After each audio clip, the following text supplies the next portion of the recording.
Bonjour à toutes et à tous, j'espère que vous vous portez bien. Un petit peu de soleil après cette période pluvieuse, notamment dans le nord Pas-de-Calais, où je vais vous faire un petit tour de des plantations, des variétés que je peux avoir dans mon jardin. Alors là, un massif un peu qui se plaît au soleil, avec au bout le bananier d'Abyssinies. Ça connaît à côté un canard pourpre, numéro cal, dont on voit les fleurs oranges, qui sont assez jolies. C'est une plante facile, numéro cal.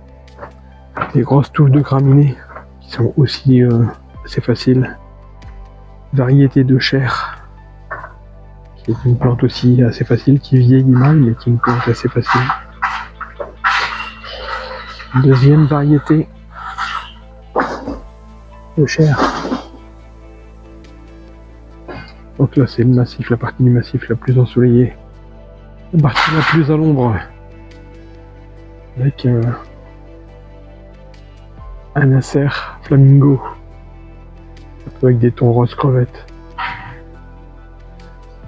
Puis d'autres très vieux érables.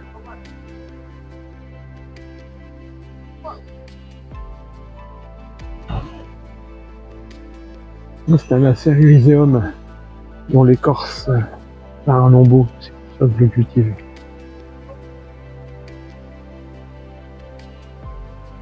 Les érables ont bien une quinzaine d'années. C'est un arbre qui pousse assez lentement, l'arbuste plutôt. Enfin, certaines variétés d'érables sont des arbres. Cette partie-là, je la comble avec des annuelles parce que je n'ai pas encore trouvé des vivaces un peu à la fois. Je remplace les annuelles par des vivaces. Mais pour l'instant, là, c'est pas encore fait.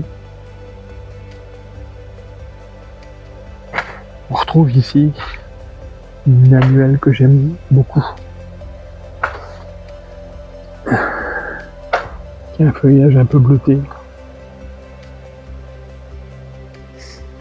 Ça se ressème assez facilement, on la retrouve dans mon massif. On la retrouve là.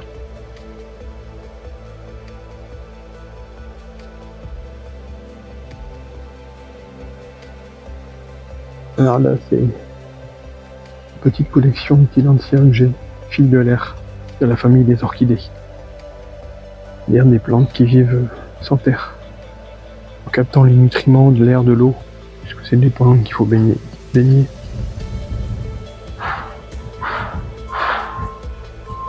Là, c'est une partie d'annuelle.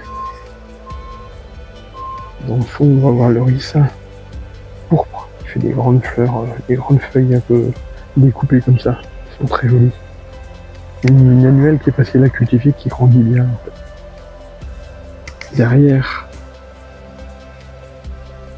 on va voir le Canna Cléopâtre.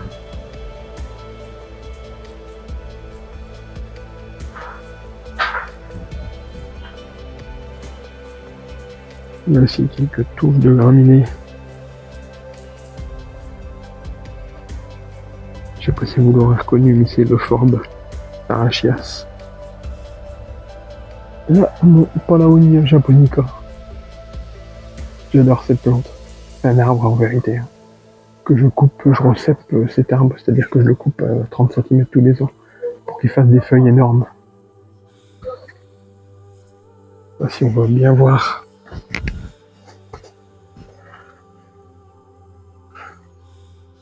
Voilà ma main, voilà la feuille. Elle fait 50 cm d'envergure. J'adore vraiment cette plante.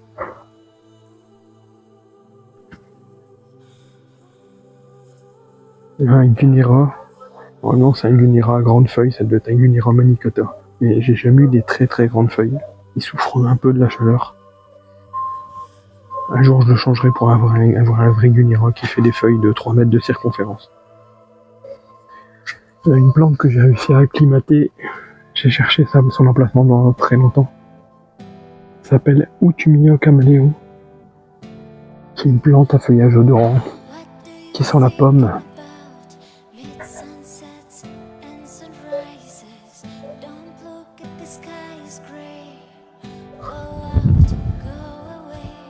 Un sapin que j'ai acheté cette année, que j'ai mis en pot. J'ai agrémenté ça à son pied avec des eucalyptus.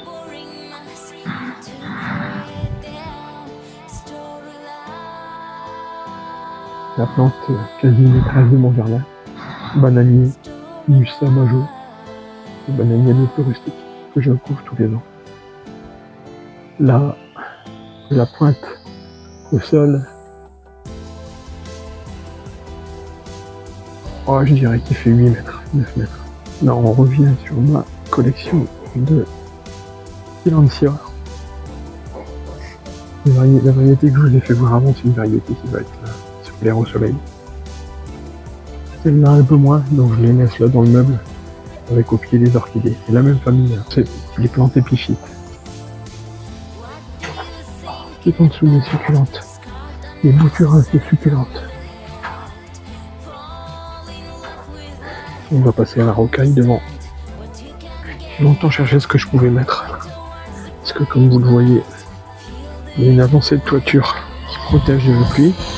Du coup les plantes elles ont sur une bonne partie quasiment pas d'eau. Donc j'ai essayé de mettre des vivaces de rocaille. En intégrant des groupes, j'ai découvert les succulentes. Alors qu'on connaît tous les cactus, c'est une succulente. Et je me suis rendu compte qu'il y avait des cactus rustiques et des succulentes rustiques. Et que il y avait des agaves rustiques.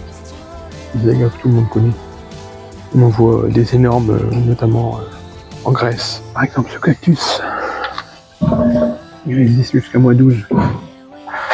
Cette agave résiste jusqu'à moins 12. Là ce sera une plante qui sera un petit peu plus un peu moins rustique. La crassula. Après vous avez différentes sortes de joubarbes. Alors les joubarbes c'est incroyable. Il existe de multiples sortes, de multiples couleurs. De joubarbes, on voit que les feuillages sont complètement différents. Là encore, les joubarbes. Derrière on a un autre cactus qui est un peu moins rustique mais qui résiste jusqu'à moins 8. Au-dessus, Echeveria elegans. Et là, qu'on surnomme vulgairement coussin de belle-mère, je vous fais pas un dessin, qui a passé son premier hiver à l'extérieur. Et on voit que certaines succulentes elles se développent très fort, au-delà de mes espérances. Une agave qui est aussi rustique.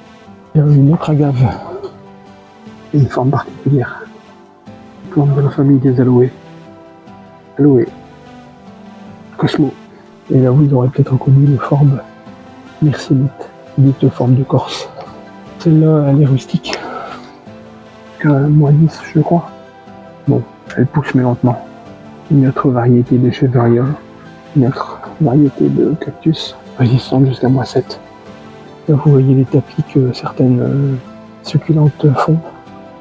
De mémoire là c'est un Graptoveria. Et une autre variété d'aloe. Aloe aristata. Toujours des joubarbes. Elle est très jolie.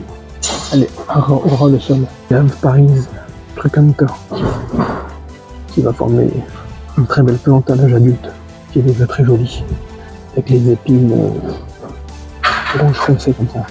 Alors ça c'est une variété de Sedum Robi Tincton je crois. Encore une variété de Sedum. Et nos fameux Sempervivum. De multiples formes. Il y a les plantes curieuses dans la nature. Celle-là par exemple, Pulcularia lemani, qui est une plante résistante à la sécheresse également. Donc je suis pas déçu du tout d'avoir pu organiser ces massifs où rien ne poussait, où là on se rend compte que la végétation elle est assez chouette. Et une corbeille de Sedum burrito de mémoire, qui est une plante très fragile, car dès qu'on les fleurs, les pétales tombent, mais qui est magnifique. Oh là, elle est jeune, là, depuis 1 an. Voilà les amis, je vous fais un peu partager encore une belle plante. Un iris panaché qu'on voit là. J'espère que cette petite visite vous a plu. C'est un petit jardin, mais j'essaye de mettre des variétés assez chouettes. On ne trouve pas partout. pour la plupart. N'hésitez pas à partager cette vidéo, à vous abonner à mes médias pour suivre ce que je fais au niveau du jardin. Bonne journée à toutes et à tous.